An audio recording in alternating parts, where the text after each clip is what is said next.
Shalom, shalom, mais uma vez a gente aqui junto com vocês, do canal da Torá Viva. Antes de eu começar tudo aqui, não se esquecendo mais uma vez, eu gostaria que vocês não esqueçam de se inscrever no nosso canal da Torá Viva, ative o sininho, dê o like, isso está ajudando muito. Para cada dia a gente está assinando cada vez mais as escrituras, o ensino da palavra em sua porção e no seu contexto original. Tá? Para quem ainda não me conhece, sou o professor Ronaldo Vieira. Sou formado na área como doutor em ciência e filosofia na área da religião, em língua hebraica e na tradição e cultura judaica. Venho de famílias de tradição judaica e aqui estou para ensinar algumas mensagens para vocês. Hoje, aqui nesse momento, eu queria trazer um ensino, e isso foi até um pedido, né, de algum dos nossos seguidores que tem estudado junto conosco, visualizado as nossas mensagens. E antes de eu continuar, eu quero lembrar vocês também, nós temos um instituto da CTBA, tá? O curso de Teologia Beit Adonai, que é a qual ensinamos a palavra do Criador no seu contexto original. São um ano de curso básico e mais um ano de curso médio. Nos cursos nós temos as apostilas, são 12 apostilas, uma apostila por ano, por mês, perdão. E ali a gente passamos algumas mensagens e ensinamentos das escrituras no contexto original. Você que gosta da palavra de Deus na sua profundidade, que quer ensinar e quer conhecer mais ainda, vem conosco, entre em contato com a gente e vocês com certeza vão ampliar o seu campo de conhecimento da palavra do Eterno, e bendito e glorificado seja Ele. Bom, vamos lá. Tem algumas pessoas que perguntaram para mim o seguinte: professor, por que o senhor não passa uma aula de seita? O que é a seita? O que é seita? A definição, a semântica dessa palavra, a qualidade, o significado dela.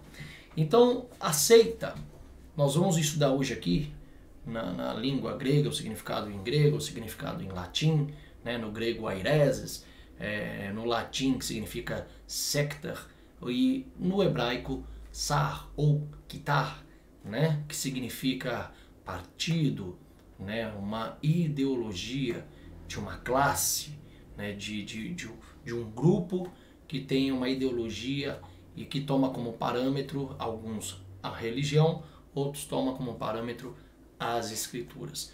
Vamos entender o que é o mais certo, né? Para entender realmente o que é uma seita. Mas antes de entrarmos na seita, você que tem a sua Bíblia aí, você vai ver aqui sobre o canal a gente mostrando na telinha as passagens bíblicas. Você vai ver aí na passagem sobre o livro dos Atos dos Apóstolos, no capítulo 24, versículo 5 em diante. Nós vamos dar uma lidinha e logo em seguida também eu vou passar um vídeo. E gostaria que vocês prestassem atenção nesse vídeo. Quero mostrar alguma coisa para vocês entenderem na sua originalidade o que é uma seita na sua forma teológica. Bom, no livro de Atos, capítulo 24, versículo 5 está escrito o seguinte: descobrimos que esse homem é uma peste. Ele é um agitador dos judeus pelo mundo todo e o líder da seita dos nazarenos. Tentou até profanar o templo, mas nós o prendemos.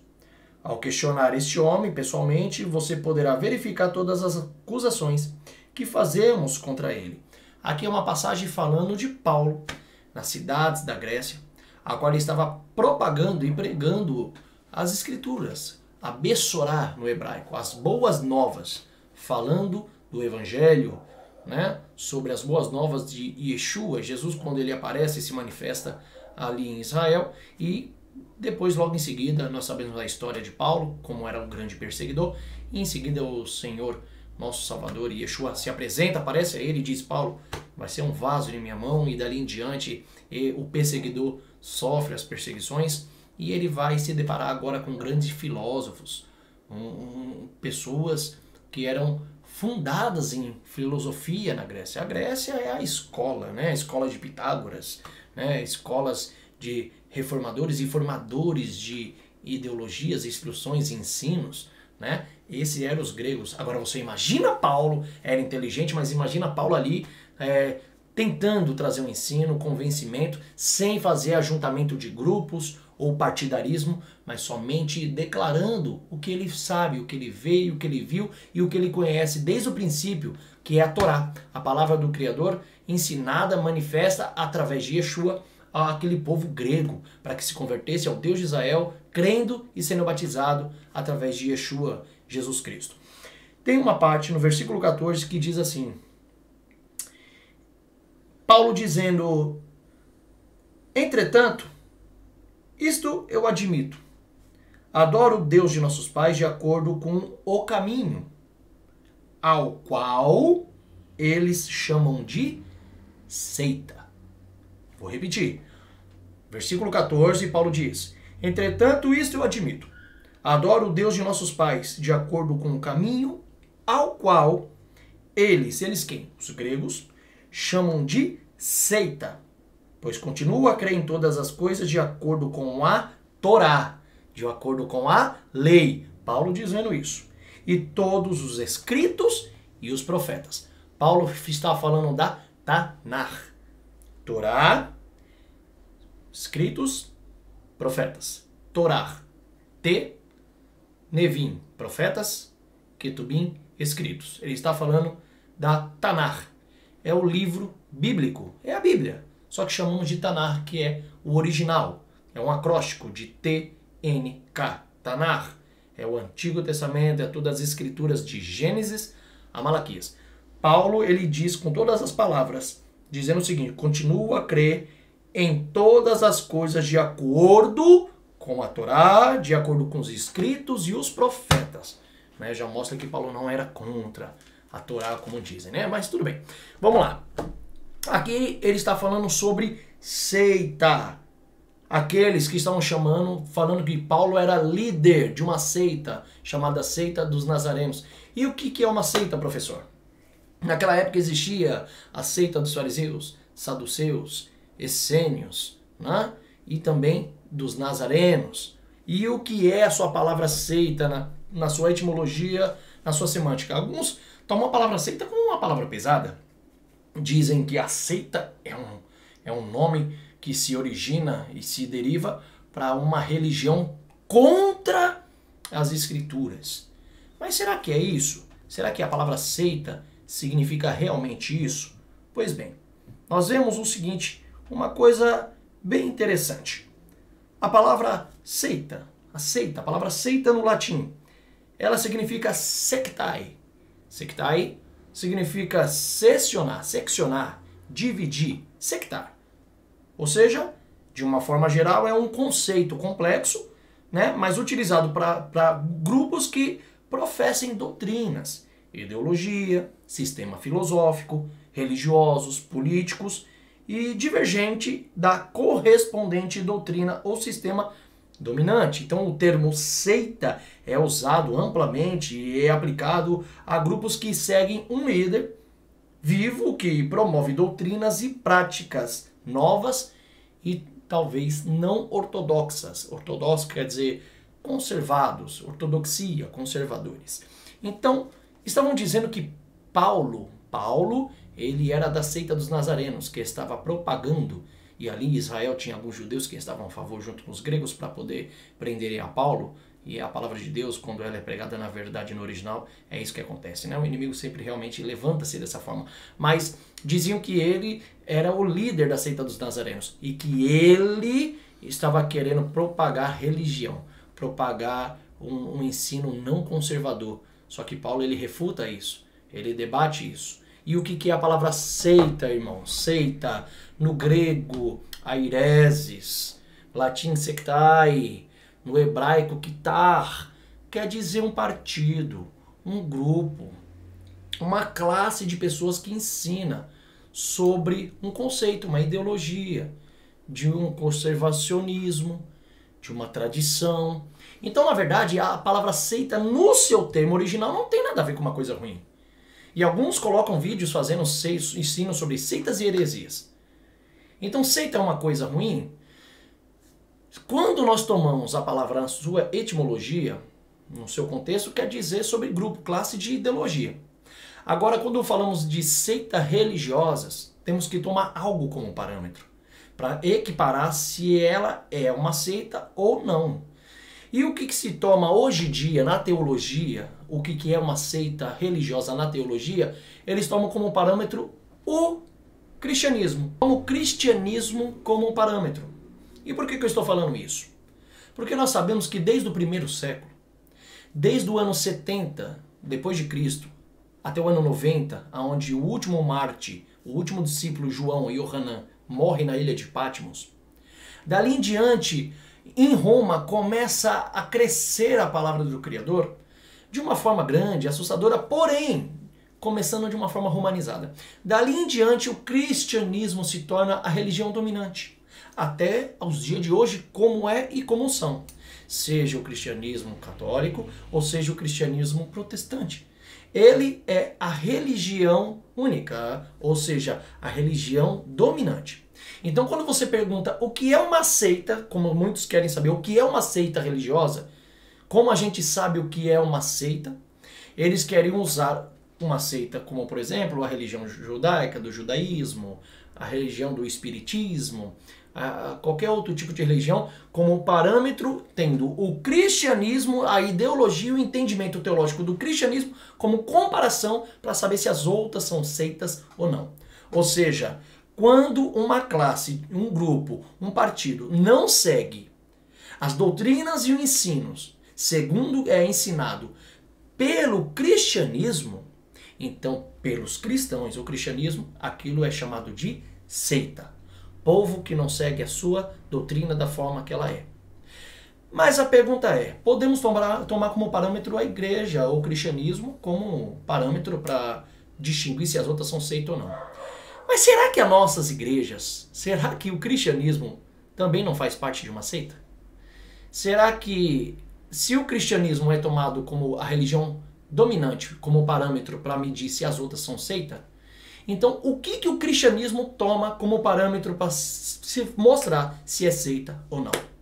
O que eu sei é que as escrituras sagradas, ela é o único parâmetro, não uma religião dominante, seja cristianismo, judaísmo, islamismo, muçulmanos ou qualquer outro tipo de religião.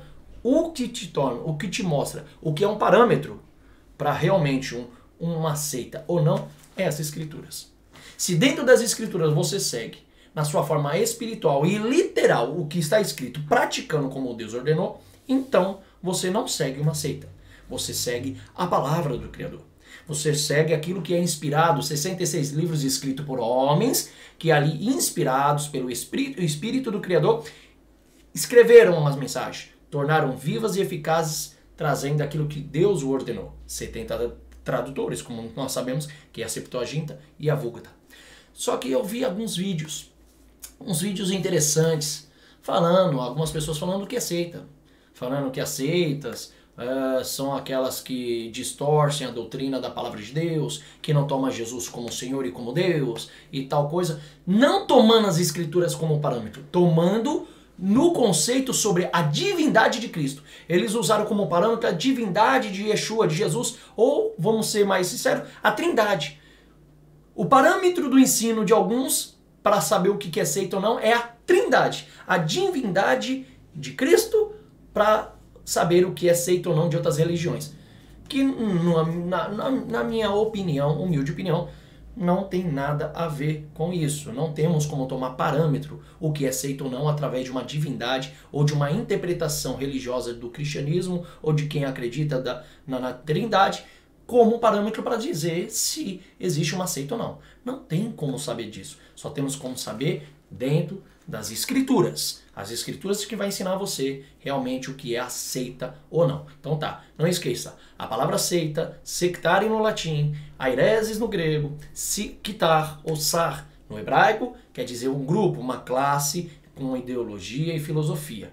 Agora vamos entender se essas classes, essa ideologia, esse povo, eles estão compactuando com aquilo que está nas escrituras. Você lembra uma passagem que o Criador ele traz no livro de Levíticos. E ele diz o seguinte ao povo de Israel. Lembra lá no livro de Êxodo, capítulo 12, quando Deus vai e salva o povo do Egito? Tira Israel, tira o povo hebreu do Egito? Você vai ver no capítulo 12 todinho ele dizendo que quando Israel sai, não sai sozinho. Os hebreus não saem só. Sai uma comitiva de outros povos, de outras nações, juntos com eles. E quando eles chegam lá no pé do Monte Sinai, aonde Deus vai aparecer a Moshe Rabbeinu, nosso Moisés, o nosso Rabino, quando ele vai aparecer a Moisés, ele traz as tábuas da lei, e ali ele traz a primeira festa, a festa de Shavuot, junto com logo em seguida depois a festa de Pêssach, da Páscoa, que ainda será nesse dia de 27, começa a festa de Shavuot, chamada de festa do Pentecoste, pelo povo cristão. Então ali inicia-se uma festa tão interessante que no meio dela estava o povo de outras nações. E Deus diz o seguinte: uma e a mesma lei será tanto para o natural quanto para o estrangeiro do meu povo. E vou repetir, a mensagem diz: uma e a mesma lei será tanto para o natural quanto para os estrangeiros do meu povo. Eu quero que vocês vejam um vídeo que eu vou passar a vocês, e nesse vídeo nós vamos começar a reparar umas coisinhas para eu poder sanar algumas dúvidas, para que vocês entendam um pouco mais do que é seita e do que Deus quer que você obedeça e siga, para você ter uma comparação entre a sua vida pessoal com Deus e entre outros tipos de religiões e pessoas, se são seitas religiosas contra ou a favor daquilo que está escrito nas Escrituras do Senhor. Veja só esse vídeo. A nossa segurança está na Bíblia. E se por um lado fica fácil identificar uma seita quando esta ignora totalmente a Bíblia, fica bem mais complicado identificar uma que se utiliza da Bíblia. E para isso, o método mais eficiente para identificar uma seita é conhecer os 4 caminhos seguidos por elas: o da adição, o da subtração, o da multiplicação e o da divisão. E é isso mesmo. Olha que interessante. Nesse vídeo, eu estava prestando atenção numa passagem interessante. Ele dizendo como conseguimos captar o que seria uma seita, segundo a sua filosofia. Não há problema de filosofar dessa maneira, mas ele disse que pela matemática nós conseguimos distinguir o que é uma seita. Sobre os 4 algarismos da adição, subtração, multiplicação e divisão, nós conseguimos distinguir o que é uma seita ou não diante do Criador. Nós vamos continuar esse vídeo, preste atenção daqui em diante, para você, junto comigo, entender realmente o que é o conceito realmente de uma seita. Sei que existem várias filosofias, como por exemplo a de nosso amigo trazendo esse ensino, em algumas partes até bacana, mas devemos entender realmente o que é o parâmetro para se entender o que é uma seita. Se o parâmetro é a divindade de Yeshua, se é a trindade dos primeiros pais da igreja, que instituíram no ano 300 depois de Cristo, ou se é as escrituras literalmente, que vai mostrar diretamente o que é uma seita ou não. Então nós vamos dar uma olhadinha e dar uma continuada, só para você perceber o que nós temos que conhecer aqui de uma forma mais sublime e completa na mensagem. Olha só o vídeo. Ou seja, a tradição é mais importante que a própria Bíblia. E por que nós não podemos adicionar nada à Bíblia? Porque a Bíblia é a única fonte escrita da revelação divina. A Bíblia, sozinha, ensina tudo o que é necessário para a nossa salvação. E é o padrão pelo qual todo comportamento cristão deve ser avaliado. A Bíblia não contém a palavra de Deus. A Bíblia é a palavra de Deus. E por isso não contém erros. A Bíblia traz todas as informações necessárias para que uma pessoa saiba que sem Jesus não há salvação. Vamos lá. Nós percebemos aqui no vídeo ele dizendo o seguinte: a Bíblia, ela é o alvo único para a revelação da verdade, do que é uma heresia, aí ele já fala de seita e heresia, e do que não é uma heresia e do que não é uma seita. Que a Bíblia é o único livro que dá a entender que tem que ser lido e estudado. Ou seja, quando ele fala a Bíblia, ele está falando desses 66 livros apenas, quem foi escrito, que foi pelos tradutores, foi copiado, e até hoje estão nas mãos de quem crê, acredita e segue. E ele diz que só apenas ela é o que está escrito nesse livro que tomamos um parâmetro como o que é seita ou não. Olha, em certa parte, eu até concordo realmente que as escrituras sagradas é o parâmetro. Realmente ela vai te dar o fundamento do que é a seita ou não. Mas existem outros livros, né? livros à parte, que isso teologicamente estudamos e sabemos muito bem, que não foram canonizados pela Septuaginta, né?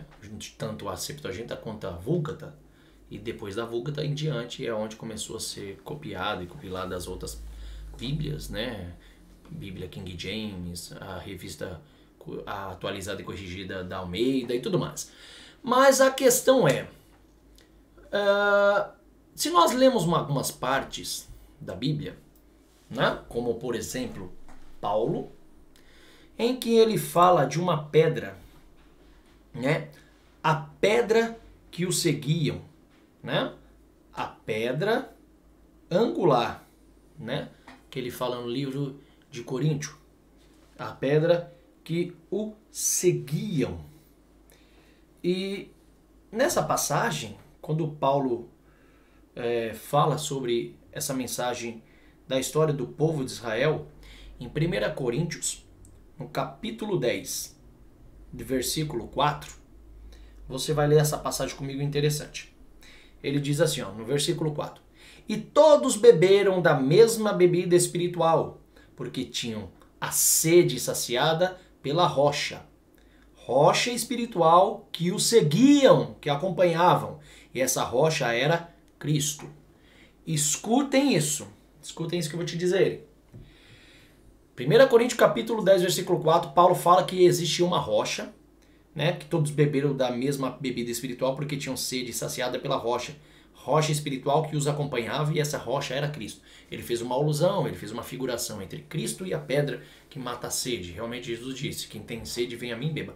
Mas da onde que Paulo tirou essa filosofia? Onde que Paulo tira a criação que existia uma rocha, uma pedra que seguia o povo no deserto?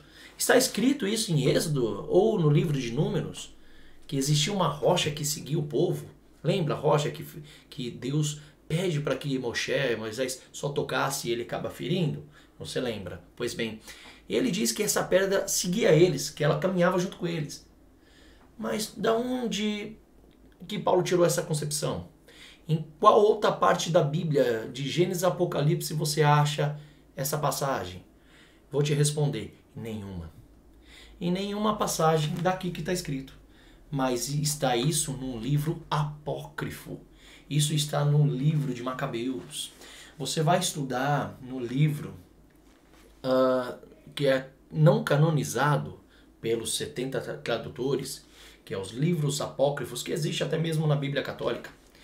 Paulo vai utilizar uma passagem dessa que está nos livros apócrifos para dizer que existia uma rocha, que não foi exatamente Paulo quem disse, mas ele tomou isso dos livros antigos, dos livros que não foram canonizados pela Septuaginta. Um livro que não está na Bíblia. E Paulo fala sobre isso. A pedra que o seguiam. E a pedra era Cristo. Então, alguns perguntam assim, nossa, mas como que Paulo era um grande filósofo e ele fez uma emenda, fazendo uma tipificação da pedra com Cristo? Não, mas não foi ele que disse. Isso já está nos livros apócrifos escritos e não estão na Bíblia. Então a questão é, a Bíblia ela é inspirada por Deus? Sim. Ela é levada pelo Espírito do Criador para nossos ensinos? Sim. Mas a questão é que nós temos que entender que foram homens que decidiram o que era canonizado e inspirado por Deus ou não. Eles que decidiram o que eram inspirados para estar escrito nesse rolo de 66 livros ou não.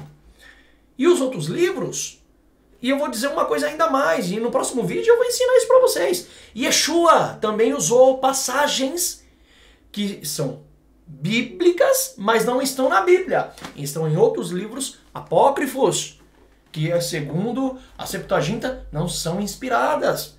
Mas outros homens usaram, né? Em Odes de Salomão, no livro de Esdras e Neemias, nós temos Esdras e Neemias, mas também tem os apócrifos Esdras 1, 2 e 3. E lá está falando em algumas coisas que Yeshua utiliza para falar dessa inspiração.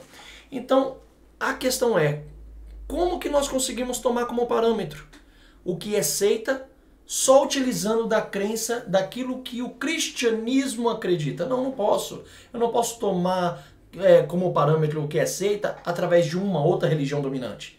ainda que o cristianismo seja a religião dominante, eu tenho que tomar como parâmetro o que está escrito nas Escrituras. Até porque, vou ser muito sincero, se nós formos tomar, mais uma vez eu repito, a igreja como parâmetro, a igreja tem muito a perder. Como, por exemplo, quem já ouviu falar de uma doutrina que se coloca na igreja como o sentar do banco, ficar de banco? Já ouviram isso? Por exemplo, alguém que peca, que falha em alguma doutrina ou dogma da igreja, este acaba ficando de banco. E isso quando não é excomungado da igreja. E isso é uma doutrina que não está nas Escrituras. E quando você não faz ou não pratica esse tal, para alguns você já se torna uma seita. Você já se torna uma seita por quê? Porque você não segue aquela doutrina ou aquele dogma daquela religião. E não posso eu utilizar dogmas ou doutrinas de algumas igrejas ou religiões para tomar como parâmetro o que é seita ou não. Repetindo, a única coisa é as Escrituras e aquilo que está escrito. Então, se eu for falar que outras religiões como judaísmo, islamismo, espiritismo e todas as outras são seita, eu posso dizer também que que a igreja ou o cristianismo seria uma grande seita. Porque desde o primeiro século para cá, tirando Ário, Policarpo, Eusébio de Cesareia, que eram os pais da igreja e bispos de Roma, mas eram homens que em suas cartas mesmo escreveram e deram o seu pescoço para isso. Para quem não sabe, escute isso que eu vou dizer para vocês. No ano 325 a 350 depois de Cristo, os primeiros pais da igreja, quando eles eram contra algumas doutrinas do cristianismo, eles eram excomungados. Quando eles não aceitavam aqueles ensinos que foram criados lá no concílio de Nicéia, os nicenianos, no ano 325, na cidade de Constantinopla, aonde quem presidia era Constantino, o imperador, um dos imperadores mais poderosos da época da Grécia, que disseram que se converteu ao cristianismo, que para mim não se converteu para nada. Era um dos maiores idólatras da história. Dizem que eles não deixaram um judeu sequer estar na reunião do concílio de Nicéia para poder explicar o que era Deus, o que era Jesus e quem era o Espírito de Deus, Ruach HaKodesh.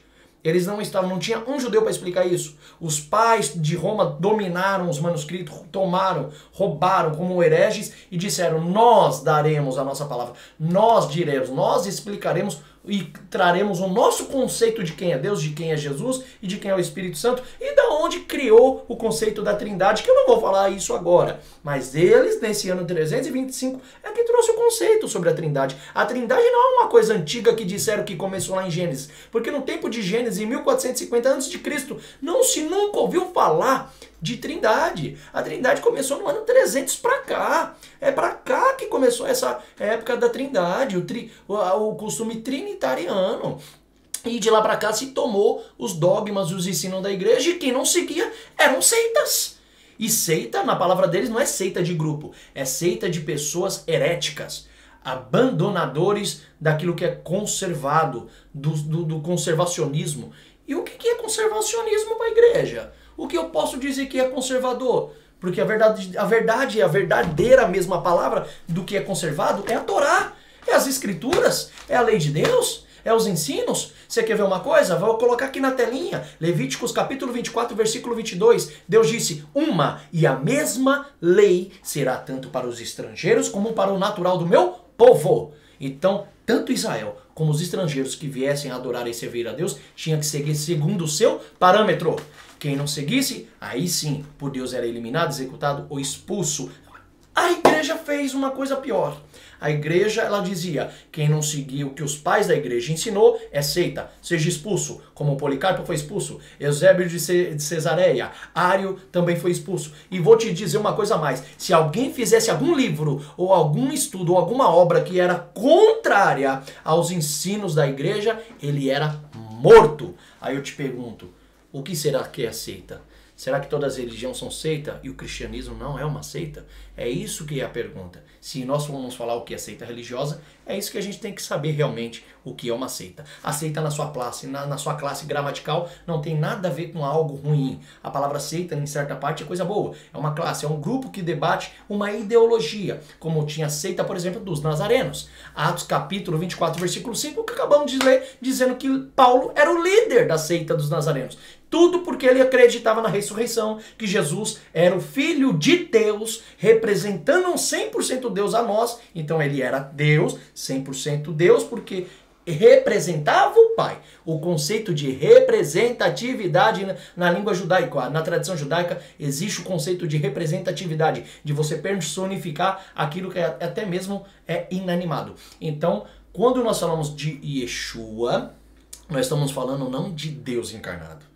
Nós estamos falando do Filho de Deus. É bem diferente. Então, essa é a questão. Chamavam Paulo de líder da seita dos nazarenos. E sabe por que chamaram isso, os gregos? Porque eles eram filósofos, conhecedores de vários deuses da Grécia, com seus costumes, do seu politeísmo e panteísmo. E quando Paulo vem falando do Deus de Israel e do seu filho Yeshua, que é o Messias Salvador da humanidade, eles não aceitaram. E por que não aceitaram? Leiam Atos capítulo 16, quando Paulo expulsou aquele demônio daquela pitonisa, daquela mulher que revelava e entregava as revelações, ganhando lucros para os seus senhores. E de repente ele olhou para trás e falou assim, assim eu vos digo, saia dessa mulher. E saiu. Pronto. Aí Paulo começou a fazer um grande rebuliço na cidade. Paulo começou a pregar sobre a idolatria da cidade. E quando ele começou a pregar sobre a idolatria, ele começou a pregar contra as crenças daquele povo em outros deuses. E aí Paulo caiu no mal olhado dos gregos e de alguns judeus que já estavam infiltrados querendo perseguir para matar Paulo. Por isso que chamaram ele de seita dos nazarenos. E eu te pergunto, os nazarenos eram uma seita, como se entende hoje teologicamente?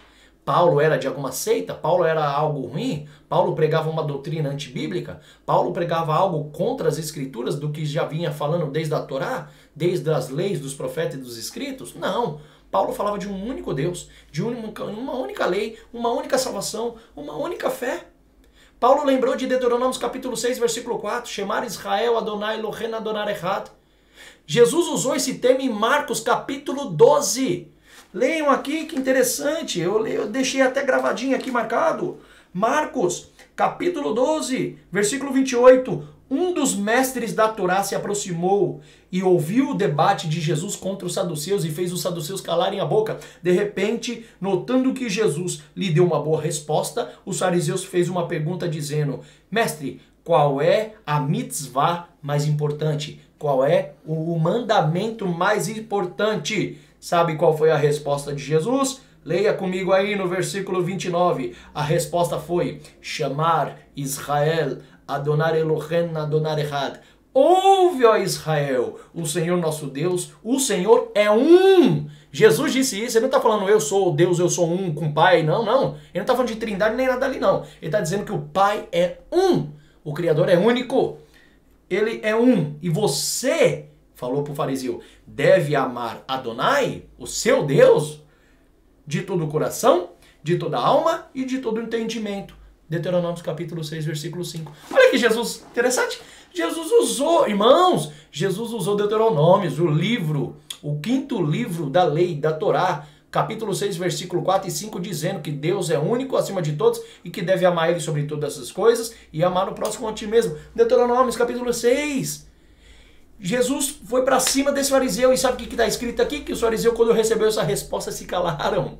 Porque não podia dizer que ele estava pregando doutrinas erradas, que ele estava pregando sobre outros tipos de religiões e seitas, como infelizmente até no nosso meio do cristianismo existe. Então essa é a questão.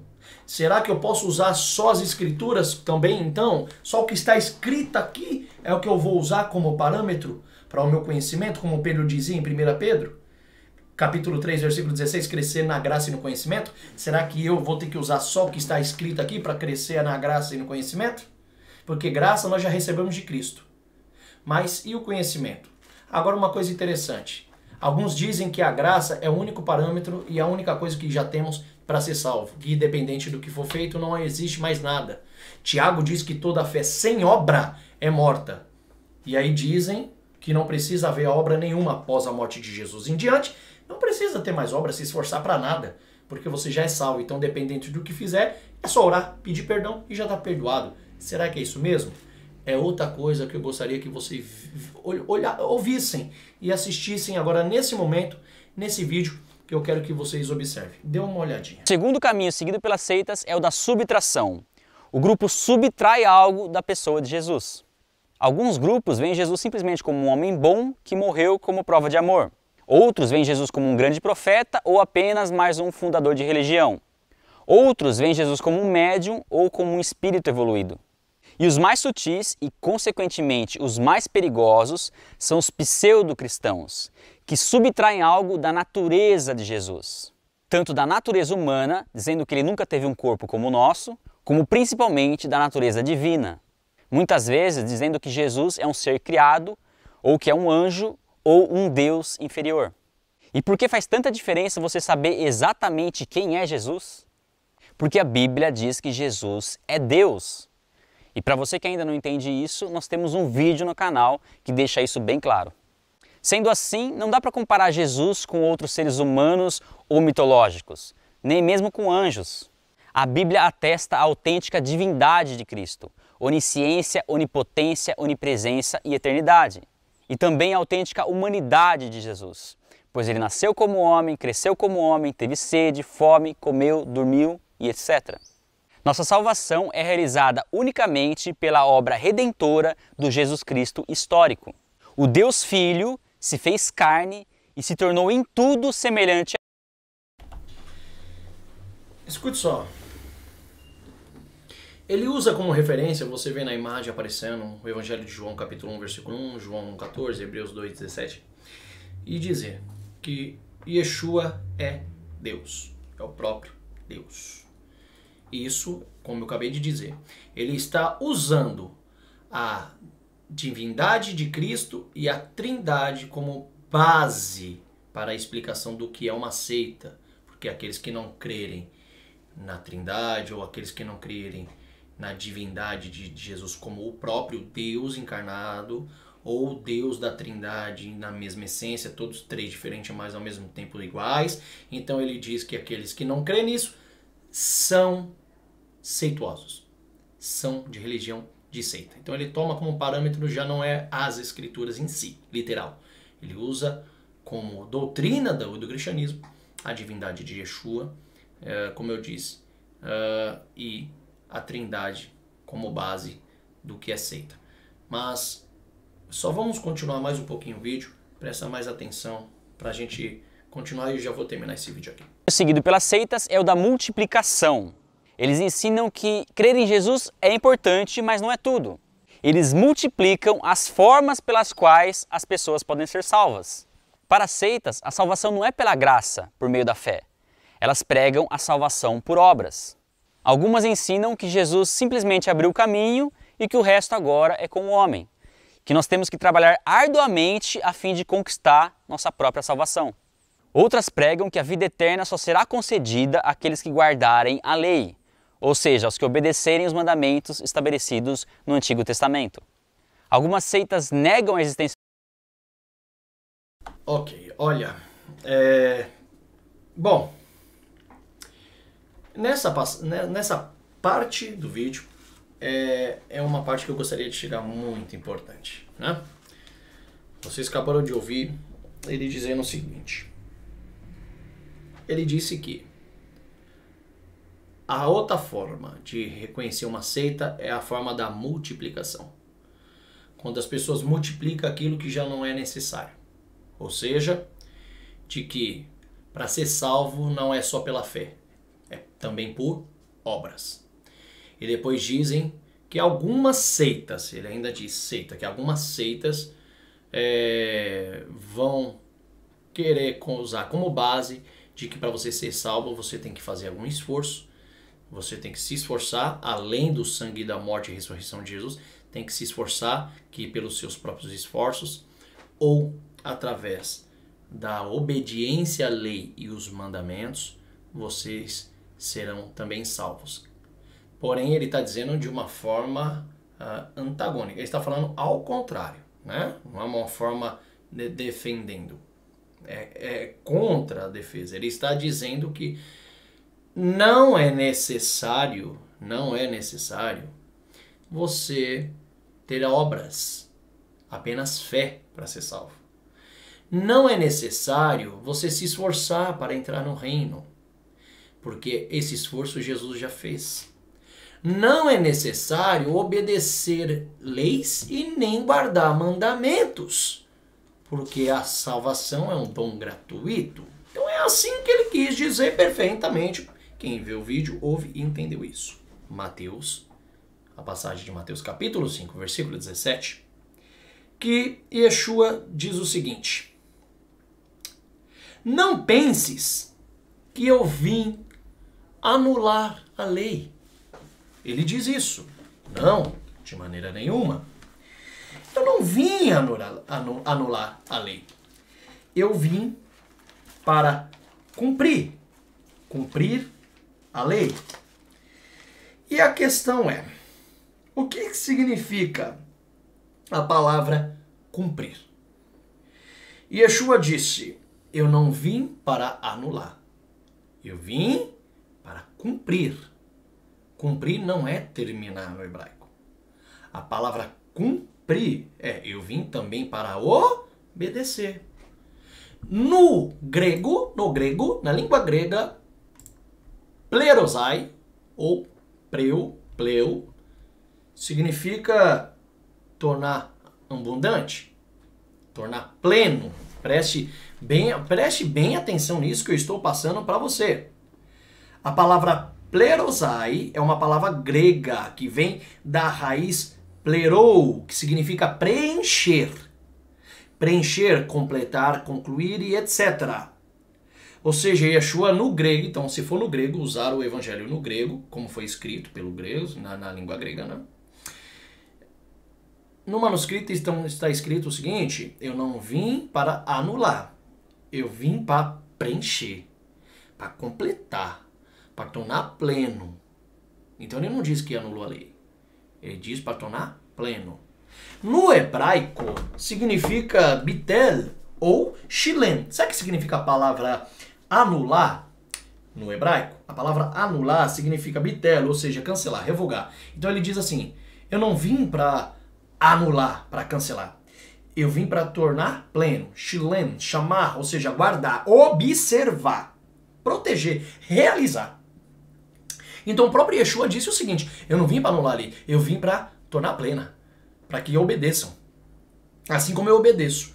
E ainda continue lendo para você ver que está escrito aí, ainda ele diz assim, e ai daquele que não obedecer e ensinar ao seu irmão a não obedecer, mesmo que seja uma das menores leis.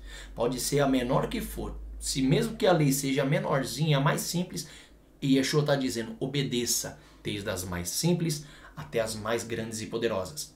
É isso que ele estava dizendo. Então, ou seja, a questão é, Yeshua veio para dizer, não, daqui em diante, quando eu morrer, vocês já estão salvos. Não precisa fazer mais nada. Descansa, aguarda, já está ótimo. Eu já cumpri a lei por vocês, eu já fiz tudo por vocês. Se errar, se pecar, não, para mim é só orar, só crer no meu sangue e será salvo, é isso? Não. Yeshua disse, lá em Mateus também, que o reino dos céus é tomado à força. Lembra dessa passagem? Ele disse que até o dia de hoje, o reino dos céus é tomado à força. Se você perguntar para mim, onde que está escrito isso? Simples, é só você ler em Mateus do capítulo 11 e você vai ver Yeshua dizendo isso. Ele está falando bem claramente. Ele está dizendo em Mateus capítulo 11, versículo 12, que o reino dos céus é tomado à força. Ou seja, como assim é tomado à força? Porque aqueles que lutam e usam de sua força se apoderam dele. Você quer ver uma coisa? Eu vou ler aqui na Bíblia. Mateus, capítulo 11, versículo 12. Vamos ler aqui comigo. Capítulo 11, versículo 12. Sim, eu lhes digo que entre os nascidos de mulher não surgiu ninguém maior do que João Batista. Entretanto, o menor no reino dos céus é maior do que ele. Desde os dias de João até agora, o reino do céu tem sofrido violência. Assim está escrito na minha Bíblia. Os violentos tentam apoderar-se dele. Porque todos os profetas e a Torá, a lei, profetizaram até João.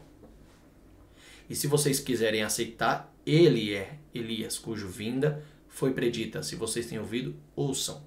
Ou seja, os profetas e a lei, ele está dizendo aqui bem claro, né? Porque todos os profetas e a Torá profetizaram até João. Por que até João? Porque terminou em João? Não. Profetizaram até João, porque até João se cumpriria aquele que está escrito pelos profetas, né? Eis que enviarei o meu anjo, a qual vos preparará o caminho. Malaquias. Ele endireitará suas veredas no ermo, para que sim venha quem? Yeshua, o Messias, o Mashiach. Então ele era aquele anjo que prepararia o caminho. Então todos os profetas e as leis sempre profetizou até o tempo de João, aonde aconteceu e se cumpriu as profecias. Quando Yeshua veio, e Yeshua veio na primeira vez, ele ainda vai retornar a segunda. Então essa é a questão. Aí a pergunta é, se Yeshua veio a primeira, então ele vai retornar a segunda? Então será que daqui em diante já estamos completamente salvos? Será que não precisamos mais fazer coisa alguma para ser salvo? No livro de Tiago, irmão de Jesus, que era um dos líderes também da seita dos nazarenos, que é chamado de seita, ele mesmo diz uma coisa bem interessante, você pode ler aí comigo. Ele diz o seguinte, se uma pessoa, porém, olhar bem de perto na Torá perfeita que concede liberdade e não se tornar um ouvinte que se esquece de tudo, mas alguém que pratica a obra que ela requer, então será muito abençoado em tudo o que fizer. Alguém que se considera observante da religião e não controla a língua está enganando a si mesmo, e sua observância não vale nada. A observância religiosa que Deus quer que o Deus Pai considera pura e irrepreensível é esta: cuidar dos órfãos, das viúvas e das suas dificuldades e não deixar contaminar-se pelo mundo. Contaminação, ele está dizendo das tradições ruins do mundo. Então, olha que coisa linda e interessante que o próprio Tiago está dizendo aqui. Ele diz o seguinte, que toda a fé trabalhada, mas sem a boa obra, todo mundo conhece essa passagem? Que toda a fé sem obra é morta. Então a pergunta é, será que só por eu crer, saber que Jesus é o Messias e o Salvador, eu não preciso fazer mais nada, já estou salvo? Ou eu preciso usar essa fé e praticar a palavra do Criador, obedecer à lei do meu Deus, seguir os seus santos mandamentos para alcançar a eternidade e a salvação? Será que eu falando isso para vocês nesse momento também vou ser tomado como alguém de uma seita? Ou eu tenho uma consciência como de boa tradição judaica, sabendo que Tiago era judeu, os 12 discípulos eram judeus, Paulo era judeu e para quem não sabe era fariseu. Você quer o cartão de visita de Paulo? Leia Filipenses. Leia Colossenses, quando Paulo dá o cartão de visita dizendo sou fariseu, filho de fariseu. Nascido, circuncidado ao 8º dia, da tribo de Benjamim. Zeloso pela Torá, pela lei de Deus. Ele era zeloso e morreu zeloso. E vou dizer uma coisa para quem não sabe. Paulo morreu fariseu. Sabe o que é a palavra fariseu? Seita do fariseu? Perush, separados do pecado. Era um grupo, a palavra grupo, lembra? Secta, no latim, seita. Era um grupo que se separaram das doutrinas ensinadas pelos saduceus no templo, porque os saduceus não criam em anjos, em demônios e nem ressurreição. Os fariseus criam em anjos, criam em demônios e criam em ressurreição, coisa que a igreja crê.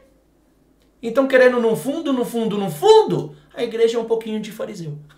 Que interessante. Então, queridos, Paulo mesmo diz, ele crê na ressurreição. E que por essa obra, ele lutava para não pecar e não cair na condenação do pecado. Que a lei mostra, uma coisa que eu aprendi, a lei não foi feita para salvar ninguém, mas ela foi feita, Deus lhe concedeu para te mostrar o caminho da salvação. ela te serve como um aio, que está em Gálatas. Ela te serve como um aio, um guia para a salvação. Se você perguntar para qualquer rabino, qualquer judeu ou qualquer um de nós e dizer a lei salva alguém? Não, a lei não foi feita para salvar mesmo. O que salva é a graça misericordiosa do Deus de Israel em Yeshua, Jesus, que ele enviou para perdoar nossas dívidas. Sabe que dívidas? O pecado. Mas pecado do quê? Um pecado comum em geral por qualquer coisa? Não. Pecados contra a lei de Deus. Por isso que o próprio Jesus diz em Mateus, capítulo 17, naquele grande dia dirá, Senhor, Senhor, eu expulsei demônios, curei enfermos, falei do teu nome, mas naquele dia eu falarei diretamente na sua casa, na sua cara. Apartai-vos de mim, vós que praticais a iniquidade. Sabe o que significa a palavra iniquidade no grego? Ainomia. Contra, nomos, lei. Contra a lei. Apartai-vos de mim, vós que é praticante. Contra a lei. Lei de quem? Lei dos deuses? Lei de Jesus? Lei de quem? Lei de Deus. Do Deus de Israel. Os mandamentos. É isso que ele diz, apartai-vos de mim, vós que praticais a iniquidade. Vocês praticaram. Vocês disseram que era só fé. A fé grega, sabe? Aquela que você encosta as mãozinhas na rede e fala, deixa tudo acontecer, as profecias que tem que acontecer, porque nós já somos salvos. Depois que você recebe o sangue do Cordeiro, depois que você aceita Yeshua como teu Salvador legítimo e único, exclusivo, Salvador vindo de Deus, agora daqui em diante você passa a obedecer, seguir os mandamentos, seguir a lei de Deus, para saber que é através das leis da boa obediência, com fé, porque para seguir uma lei de um Deus que nunca se viu é fé. Então você segue com fé, você será salvo. Então, nessa parte, acho que deixa um pouquinho a desejar. E isso aqui é só um estudo básico. É só um pequeno estudo, uma centelha, uma faísca, para você entender mais a profundidade do que eu posso dizer o que é aceito ou não. Porque se eu disser o que seria aceito, eu poderia dizer, nesse momento, sobre esse vídeo, de que ele também seria parte de uma seita. Porque ele mesmo disse que não precisa você, depois que aceitou Jesus e recebeu o sangue do Cordeiro, não precisa se esforçar, não precisa praticar, não precisa obedecer às leis e os mandamentos, como alguns dizem. Mas você tem que ter os dois. Porque toda a sua fé, sem ter a obra e a praticância, é morta. E quem morre vai para o Sheol. Morto quer dizer Sheol, inferno. Sabia disso? Que a palavra inferno não quer dizer lago de fogo onde você vai queimar gritando? Quer dizer Sheol, a palavra inferno quer dizer Sheol. Sepultura! Você terá morte eterna, é o que está em Apocalipse. Quem for salvo, vida eterna. Quem não for salvo, morte eterna. O que é morte? Você será arriscado, apagado. Agora, quem aceita e quem recebe será vivo, vida eterna, ressuscitado e viver eternamente. Aí eu pergunto, e agora? Será que eu tenho que tomar o cristianismo nessa forma desse ensino como parâmetro para o que é seita? Porque se for assim, então ali tem coisas que também fazem parte como uma seita. Ah, mas é uma interpretação. Talvez ele deve ter interpretado do jeito que aprendeu. Então, vamos estudando. O bom é você estudar cada vez mais antes de fazer um vídeo, de fazer uma montagem, de querer trazer um ensino. O bom é você ter bastante visualização, ter 700 mil, 1 milhão de seguidores. Para mim, irmãos, não é importante quantidade, é a qualidade do que eu posso ensinar, do que eu conheço, do que eu sei, sem ofender, sem pisar, sem humilhar, sem atacar ninguém e nenhuma religião. Porque o que é parâmetro e base do que eu acredito é isso aqui. É as Escrituras Sagradas. Ela é a que contextualiza o que realmente é seita ou não é seita. Então espero que você tenha aprendido um pouquinho nesse tempão que nós tivemos aqui nesse vídeo. Entenda um pouco o que é seita. A palavra na sua etimologia, na sua semântica mais original não é tanto assim, não é seita de coisa ruim, não. Em sua etimologia é uma classe, é um grupo de ideologia. Mas quando se fala de seitas de religião, então o que eu posso tomar como base para saber o que é uma seita religiosa que pertence ou não ao Criador? É as Escrituras Sagradas. Não posso tomar como base dominante aquilo que domina como religião no mundo, que hoje em dia, tanto no mundo quanto no Brasil, principalmente, que é o cristianismo, mas em si, como base, é a palavra de Deus. Então que você possa ficar com essa mensagem, com esse ensino.